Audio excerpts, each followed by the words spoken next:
Friends, firstly, let me thank Minister Gan for the invitation to be part of the 16th Singapore International Energy Week. I had the pleasure of meeting Minister Gan in Canberra early this year. Singapore couldn't ask for a better advocate for renewable technology. I also want to acknowledge Australia's important work and deep respect for Minister Grace Fu and Minister Tan See Ling. In a pivotal decade like this, it's never been more important for our region to show leadership in rising to the climate and energy challenge. The best time to act to avoid the worst of the climate crisis was 10 years ago. The second best time is today. As I said to the G20 climate ministers meeting in July, if not now, when? If past reminders of the climate emergency weren't enough, this year's extreme weather across the world should be a fresh wake-up call. But beyond the devastating impacts of natural disasters on our communities, there's a clear economic reason as well. The massive opportunity in the global transformation to net zero.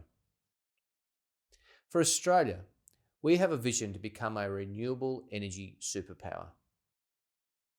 Over the past year, our government has introduced ambitious but achievable policy reforms that will grow our economy while putting us on a path to reach net zero by 2050.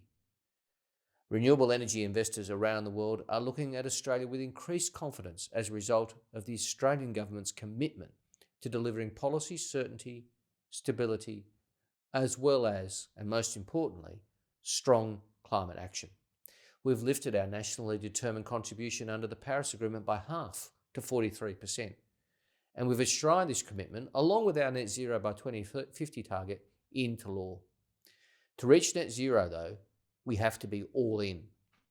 In the electricity sector, we're preparing for a massive increase in renewable generation, solar, onshore wind, offshore wind, pumped hydro and more, by modernising and expanding Australia's power grids. This will help us reach our target of 82% renewables in the grid by 2030. It will help other countries reach their targets too, as our first step towards supplying the region with abundant renewable energy. Through proposed lighthouse gigascale projects like Sun Cable's AA Powerlink, which would see solar energy from the Northern Territory powering homes and businesses in Singapore, the first of its kind in our region. The Australian government is very excited by the opportunities that Sun Cable and potential projects like it present for the future of energy collaboration between Australia and Singapore, and we certainly hope and expect to see it become a reality. Our government has committed more than $40 billion to Australia's energy transformation and climate priorities. But we know that Australia can't get there alone. We must work in partnership with countries in our region and beyond to build new industries and clean energy supply chains, to share knowledge, expertise and technology, to find solutions that work for industry, investors and communities. Australia is well placed to assist our region and the world in the net zero transformation by becoming a major exporter of clean energy and clean energy products. And we're committed to remaining a stable and reliable energy supplier through that transformation. I'm pleased Australia and Singapore are making good progress on key initiatives under our landmark Green Economy Agreement. I also welcome a recent decision by Singapore's Keppel Infrastructure and Stanwell Corporation to partner with us as a part of a consortium of investors to develop Queensland's largest renewable hydrogen project. Getting to net zero will require renewable hydrogen as well.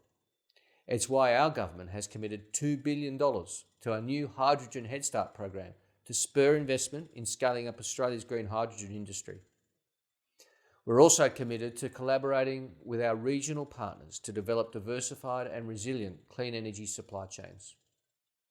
That's why we're providing $50 million in funding to help other countries in our region kickstart their renewable-related manufacturing.